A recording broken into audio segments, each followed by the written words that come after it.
طيب بسم الله الرحمن الرحيم نواصل درسنا يا إخوة ما زلنا في مقرر تفسير آيات الأحكام ونحن الآن وصلنا إلى الدرس الثالث في الكلام عن الصحيح ترك التفسير. Kita sampai ke pelajaran yang ketiga sekarang ya.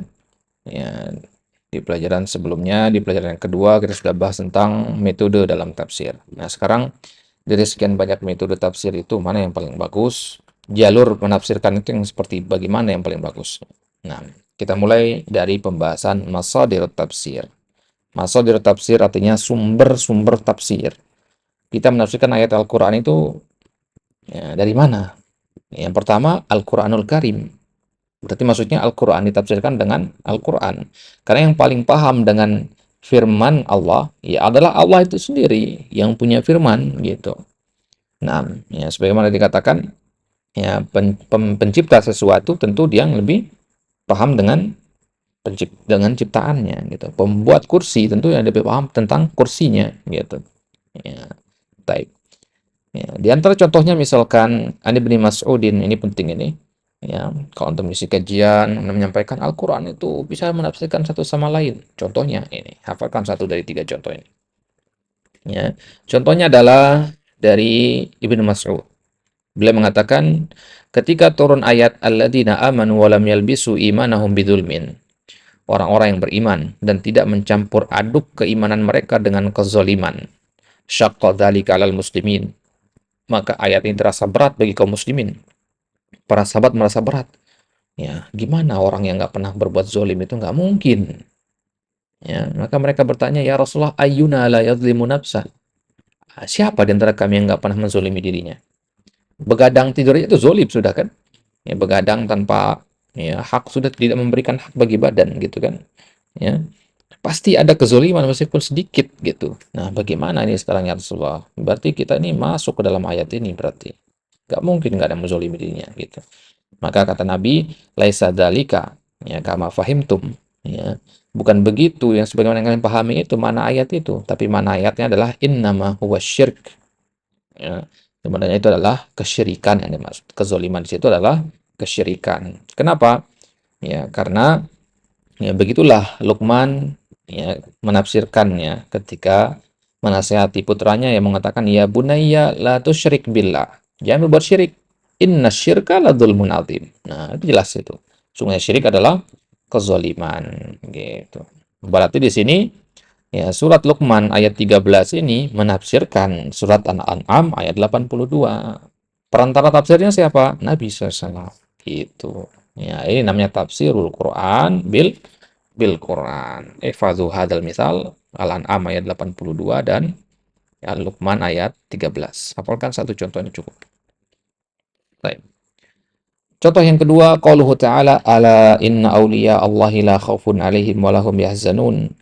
Faqad fussira awliya Allahi biqauli fil ayat allati taliha alladziina amanu wa kanu yattaqun. Ya, siapa yang dimaksud dengan wali-wali Allah di dalam ayat surat Yunus 62 ini? Yang mereka tidak takut dan tidak bersedih nanti pada hari kiamat.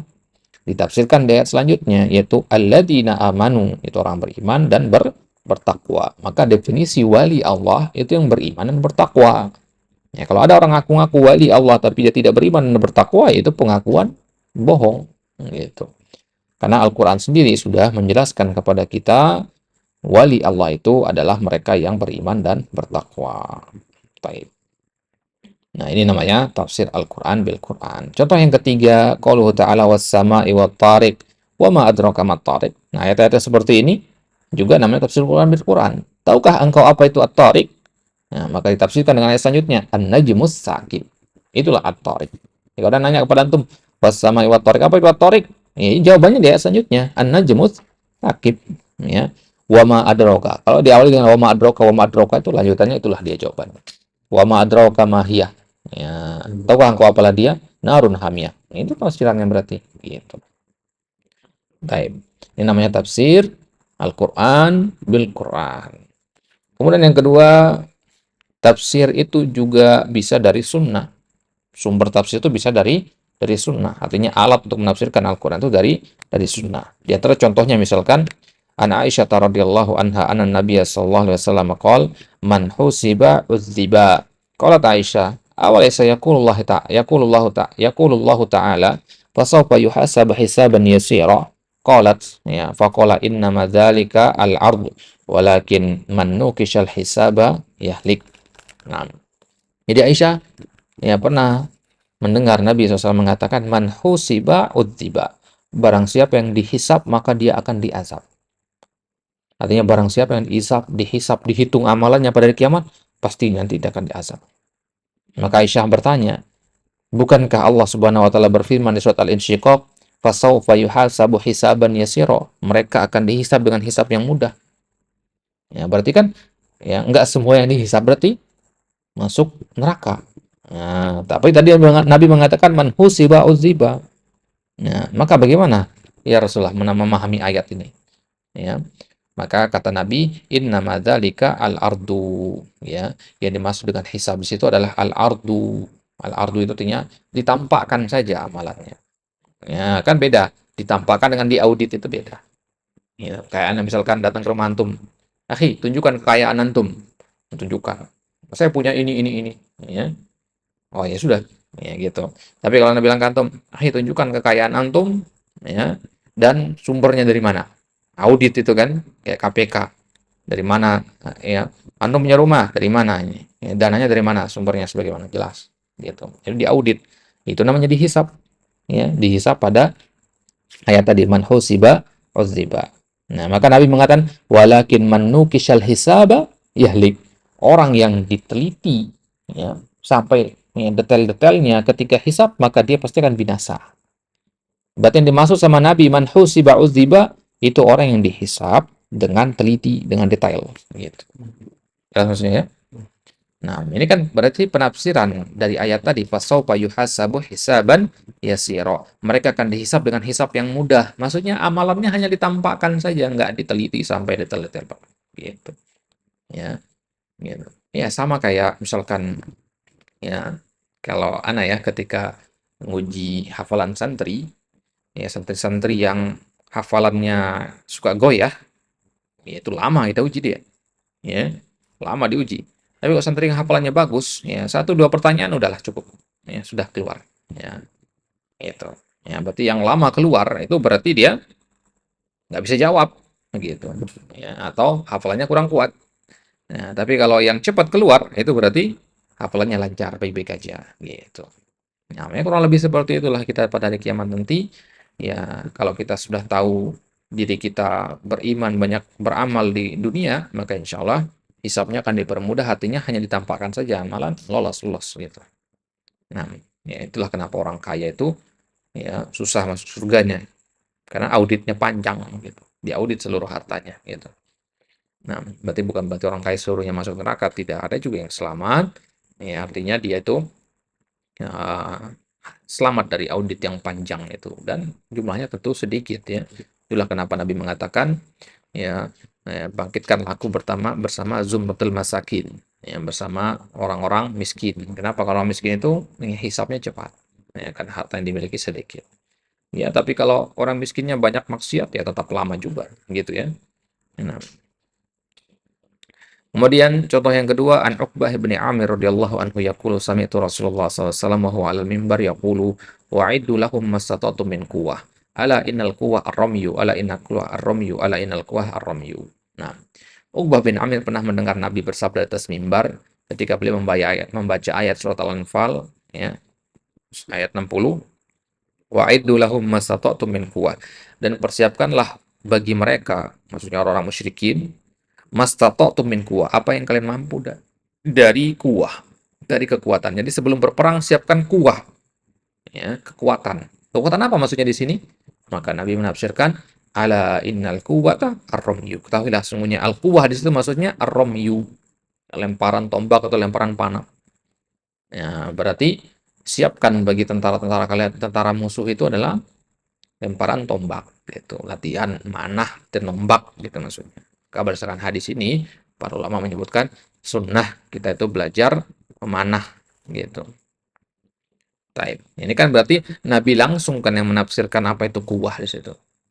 Ya, jadi kalau ada yang menafsirkan kuwah di situ maksudnya adalah ya memperbesar otot sebelum perang misalkan, atau latihan pedang sebelum perang. Ya memang itu penting juga untuk disiapkan, tapi kalau berdasarkan konteks ayat ini bukan itu maksudnya.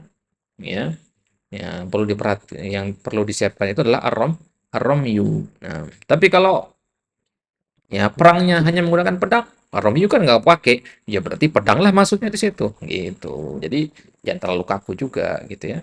Ya, berarti kalau hanya ar-ramyu saja maksudnya berarti kita nggak usah latihan yang lain. Ya nggak, jangan jangan juga, itu terlalu kaku untuk dalam menafsirkan ayat Al-Qur'an. Ya, ya hasbal hajah tentunya. Baik. Nah, itu tafsir Al-Qur'an bis sunnah. Hafalkan ya salah satunya.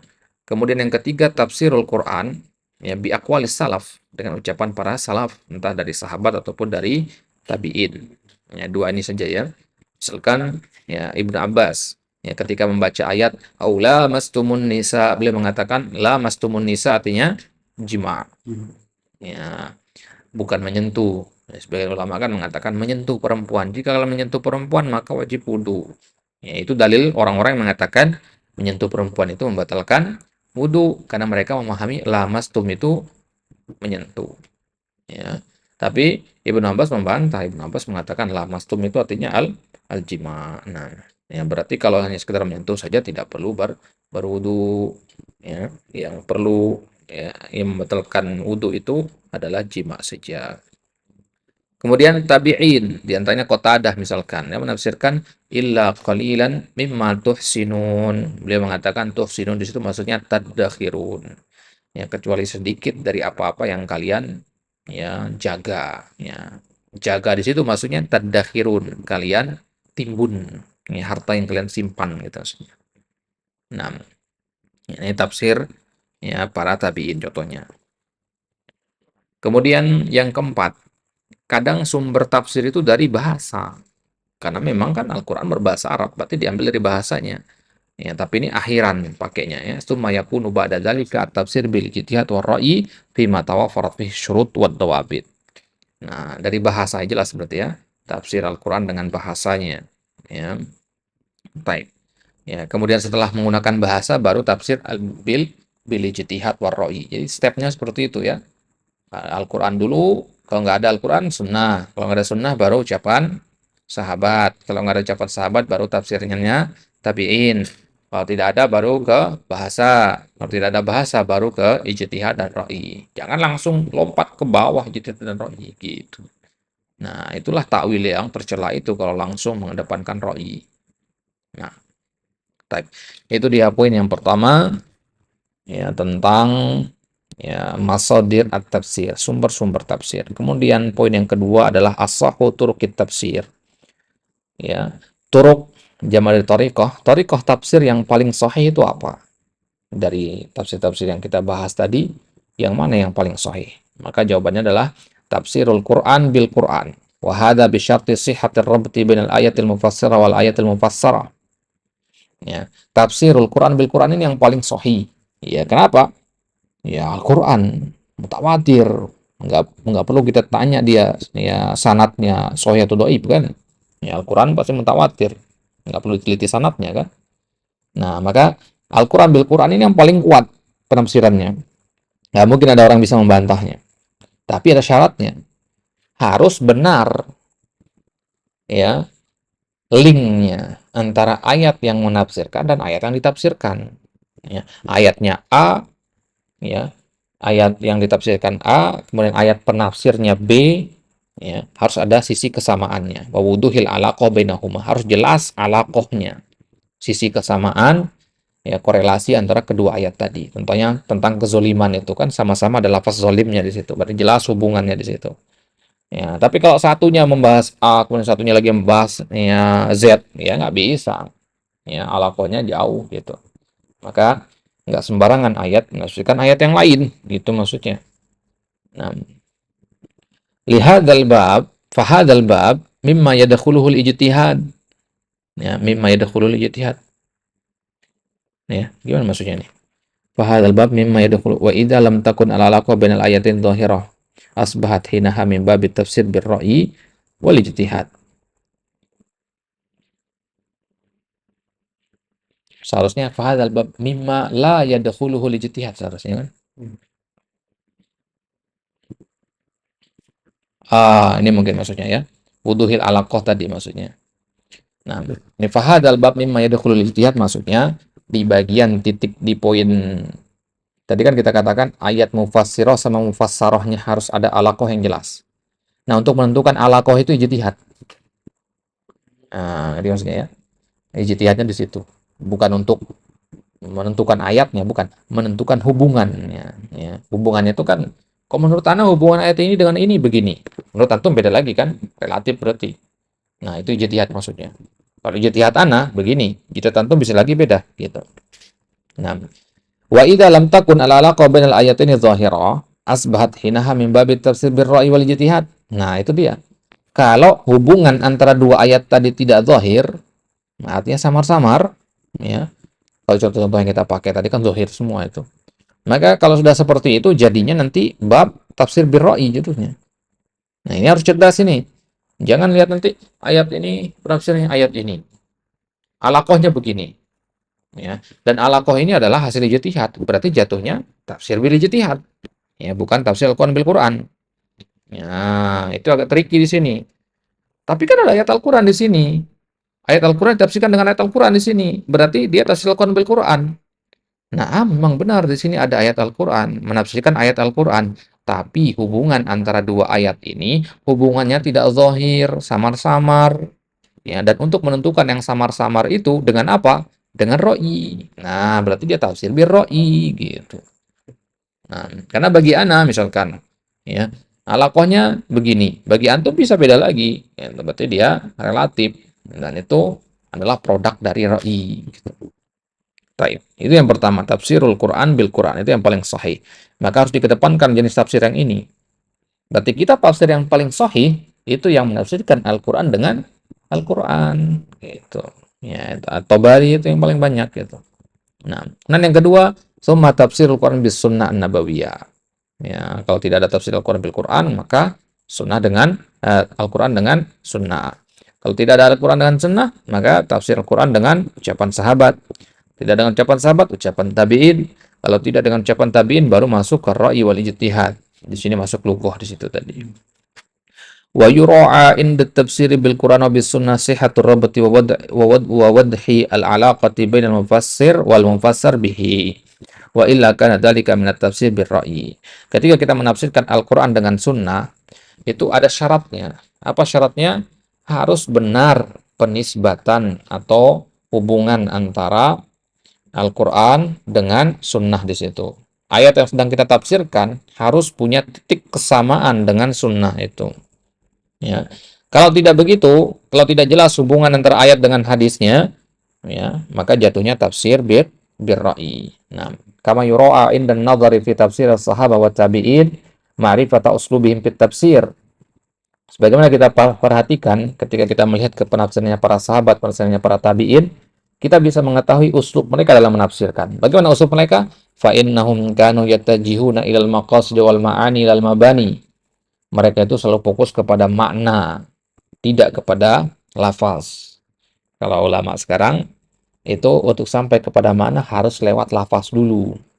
Harus jelasin lafaz dulu, kulitnya dulu. Kalau ulama zaman dulu, karena standarnya beda, di zaman dulu itu nggak perlu jelasin kulit, langsung masuk ke makna gitu. Ya, maka berarti untuk menjelaskan Al-Quran kepada orang-orang di zaman sekarang, kita harus lewat kulitnya dulu, stepnya gitu. Standarnya beda.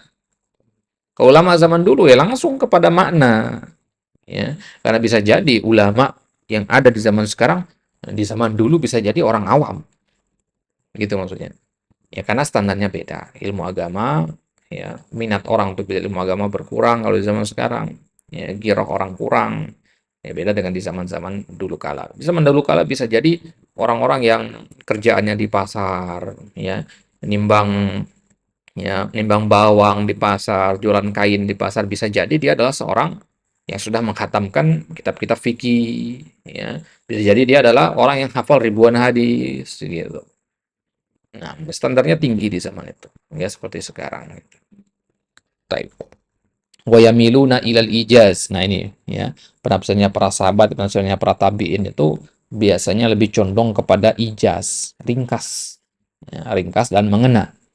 Wala yaqsidun al-hasra fi katsirin min tafasirihim, dan mereka jarang ingin membatasi penafsiran itu.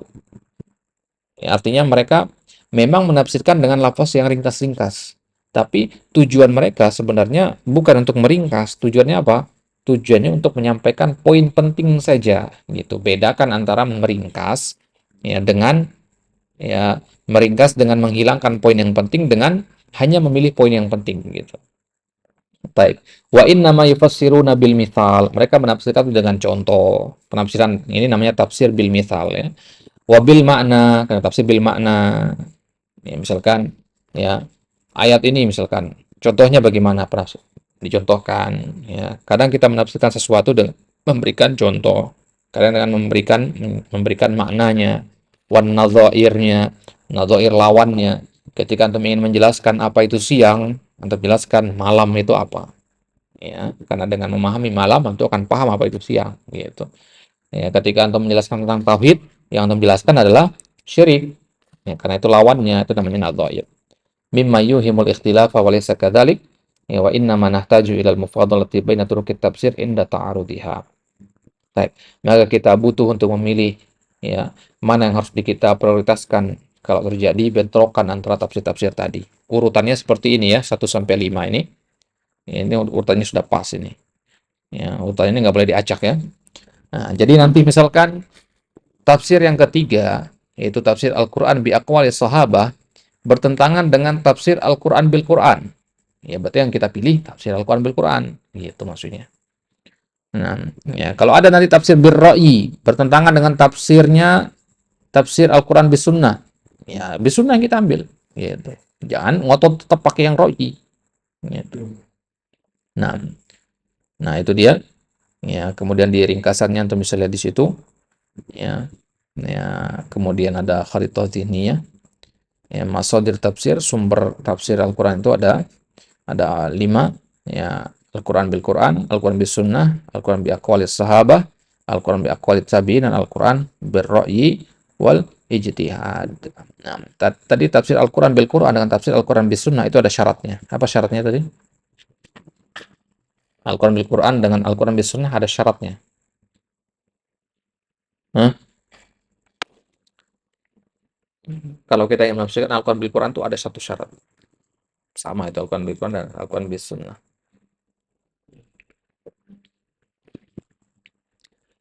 Link antara ayat dengan ayat itu harus zohir, alaqohnya itu apa, ya, titik letak kesamaan ayat ini dengan ayat ini harus sama, harus jelas gitu, ya, ya, harus jelas titik kesamaannya.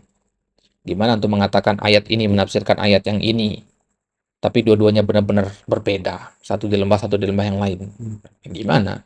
Ya, namanya penafsir itu pasti punya titik kesamaan kan, titik kesamaannya di mana gitu. Nah, kalau tidak ada titik kesamaannya, ya, atau ada tapi alakohnya itu titik kesamaannya itu samar, maka itu jatuhnya tafsir bir roi. Contoh pahami, tafsir Al-Quran bil Quran posisinya pertama, tapi ketika alakohnya itu goiru zahiro, jadinya posisi kelima, tafsir bir roi jatuhnya. Nah, itu dia, tastis kan. Nah, ini yang perlu diperhatikan ini, ya, yang perlu dikasih tanda seru di situ. Bahwasanya ya, tafsir Al-Quran bil Quran itu tidak ya murni atau tidak mutlak begitu saja, tapi juga harus ada syaratnya. Apa itu? Wuduhil alaqah bainahuma. Harus ada kejelasan hubungan antara kedua ayat yang ditafsirkan dengan yang menafsirkan. Baik. Itu dia ya akhir dari pelajaran yang ketiga, ikhwati fillah. Insyaallah taala di kesempatan selanjutnya kita akan masuk ke pelajaran yang keempat. Ini pembahasannya sangat penting sekali. Ya, ini kalau antum ingin bisa menjadi seorang ahli tafsir, ya ini harus antum pahami. Ya, dan ini terjadi banyak kebingungan itu di bagian ini. Ya, ini lebih ke praktis ya, jadi lebih enak pembahasannya ini. Lebih ke praktis ya, karena penerapannya langsung. Ya, banyak orang yang bingung dalam menafsirkan ayat Al-Quran karena tidak paham kaidah-kaidah ini. Atau bahkan ketika ada pertentangan suatu ayat dengan ayat yang lain, mereka nggak bisa merojihkan mana yang harus dipilih maknanya. Nah, itu insya Allah ta'ala akan kita bahas nanti di pelajaran yang keempat. apa saja kaidah-kaidah tafsir yang paling penting. Nah, ini harus hafalkan ini. Ya, ada 7 kaidah di situ nanti. Ya, ada 15. Ya, ada 8 dan 7 nanti. Ya, ada 8 kaidah tafsir dan ada 7 kaidah tarjih. Nah, itu antum harus hafalkan nanti yang berkaitan dengan itu nanti. Penting sekali ini untuk dipahami. Nah, naktafi bihadza sallallahu ala nabiyina Muhammadin wa ala alihi wasallam wa akhiru da'wana alhamdulillahi rabbil alamin.